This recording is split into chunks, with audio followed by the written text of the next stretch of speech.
Hey guys, what's going on? I'm Dana and welcome back to Inverter Always.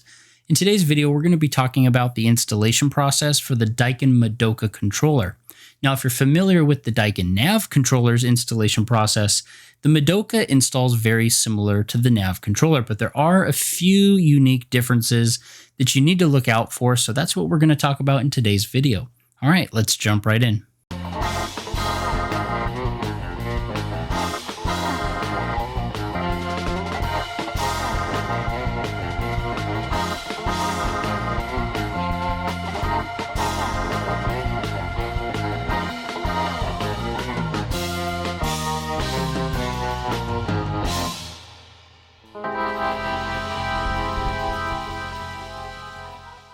All right, you guys, now the first thing we're going to do today is we're going to open up the box. We're going to take a look at everything that comes with the Madoka controller. The Madoka is shipped with two accessories that the Nav controller does not come with. So earlier I said that the Nav controller and the Madoka controller install very similar, except the Madoka actually comes with a mounting plate for installation applications where you have a previous JBox. So this is a very neat feature. And you'll see that I've actually already installed this backplate here for reference or for demonstration purposes. This metal backplate and this plastic ring here go together. So anytime you're going to connect a Madoka controller to a junction box of some sort, you're going to use both the metal plate and then you're going to use the plastic plate. Plastic plate's just for pure aesthetic, so that way it looks nice with the Madoka controller. And then the metal plate, nice heavy duty metal, is what's going to connect the controller to the junction box. If you're not going to use a junction box, you just want to install the Madoka controller directly to the wall, you do not need the back plates. Of course, if you'd like to use the plastic backplate because it looks nice with the Madoka, you certainly can. In my garage, for example, I did not use the metal backplate. I just simply used the plastic ring here just to make it look nice. In my garage, if you guys have followed the channel, I've had the Daikin 1 installed out there. I've had the Nav controller installed in my garage. So I have a ton of holes and cut out sheetrock with wires where all of my different thermostats have installed. So just to try and make it look as clean as possible, I went ahead and used that plastic ring. You, again, can just mount the Madoka controller directly to the wall. If you're going to do a surface mount in a residential application, for example, it's totally up to you. But if you have that junction box, make sure you have that metal backplate so that everything connects nice and snug. All right. Now let's go ahead and start our actual installation process. The first thing you guys need to make sure you do is run 18 gauge 2 conductor stranded wire from your indoor unit P1, P2 terminal connection down to where you're going to install the Madoka controller. You do not want to use thermostat wire. Thermostat wire is often solid core cable, and you'll see in many of my videos, I've explained why solid core cable is not as reliable. Will it work? Sure, it will work for some period of time, but if you get a nick or a break on any of those wires, it no longer functions. All of your communication travels on the outside of your copper strand. So when you use stranded cable, if you get a nick or break on one of the strands independently, you'll still have multiple redundant data packets going between your indoor unit and your controller on all the other strands within that stranded cable. So we always strongly encourage contractors to install stranded wire. You do not need a shield. You can run 18-2 stranded, non-shielded with no problem at all. Now, once you've ran the wire to the location in which you're going to be installing your controller, the next step is going to be installing the mounting bracket. And as we discussed here just a moment ago, depending on your application, you may or may not need the additional mounting plates for your Madoka controller's mounting bracket to install on. I have, just for demonstration purposes, installed the Madoka black mounting bracket to the extra shipped mounting plates so you can see what it would look like should you do it.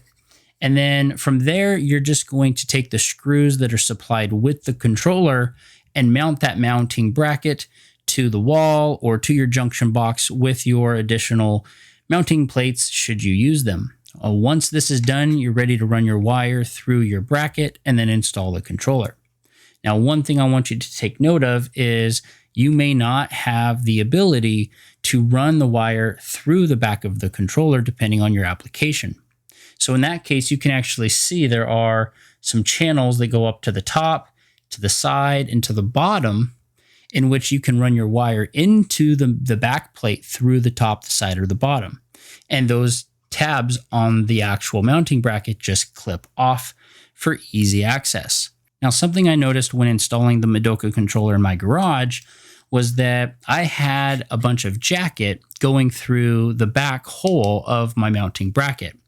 And when I had this jacket here, it was very difficult to pull at a particular angle. So you can see I'm trying to pull it through and it's not going anywhere. It's catching on that hole because the hole isn't really a hole. It's more like a slot that's off-centered. So you end up having to angle your wire to try and pull it through. And you can see even sometimes there, it's kind of hard to pull it through. So what I did is I actually pulled a little extra jacket off so I had plenty of wire to work with. And then all I did at that point was much more easily slide that wire through that slot when I'm ready to mount my actual controller. So just as a heads up, maybe give yourself a little extra jacket stripped away so that you have plenty of room to work. So now that we're ready to actually wire up our Madoka controller, you need to make sure that you're wiring this to the P1, P2 terminals of an indoor unit.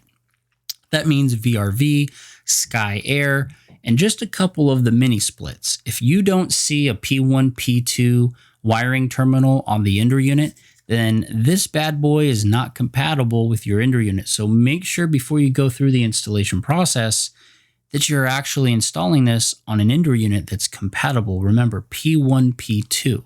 If it has a little S21 plug, this is not going to work on those mini split heads. Now that we're ready to wire everything up, this is a very simple install. You'll see there are two wiring terminals there. Those wiring terminals are P1, P2. On your PCB here on the left, you can see that it's labeled P1. Unfortunately, the PCB is not labeled P2, but that's what these two wiring terminals are, P1, P2.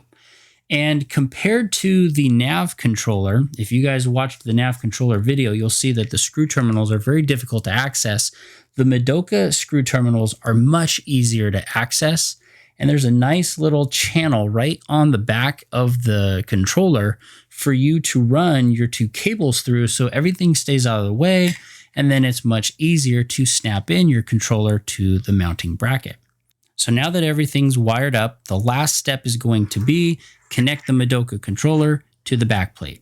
Now, the backplate's going to have two tabs on top and two tabs on the bottom. And the way that you're going to do this is you're going to hook up the controller into the top tabs like that. And then the bottom ones simply snap on. So it's a very simple process to hook up your Madoka controller.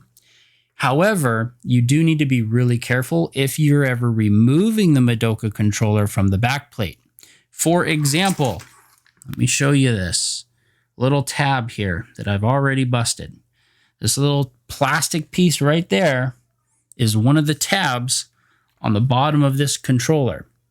So with a nav controller, we would always take a flathead screwdriver into these slots and then just twist, and the nav controller would pop right off of its backplate. The backplate was very flexible though on the nav controllers. The Madoka's backplate is extremely rigid and it has very little give. So you do not need and do not want a flathead here twisting because you will break those tabs. What you do instead, you can see there are two little tab clips here and here. All you're going to do is you're going to press those tabs inward. And when you press them inward, very carefully, of course, your controller pops right off of them. And then you can remove your controller. Very simple. So you don't need to twist your flathead. You can just push against this tab here because then that tab will release off of the clip. So that way you're able to service it. You're able to, remove it, reinstall it, whatever you need to do. If you break both the tabs, so you'll see here that I have a nice snug connection with one tab still in use. Let me give you a close-up though of this backplate here.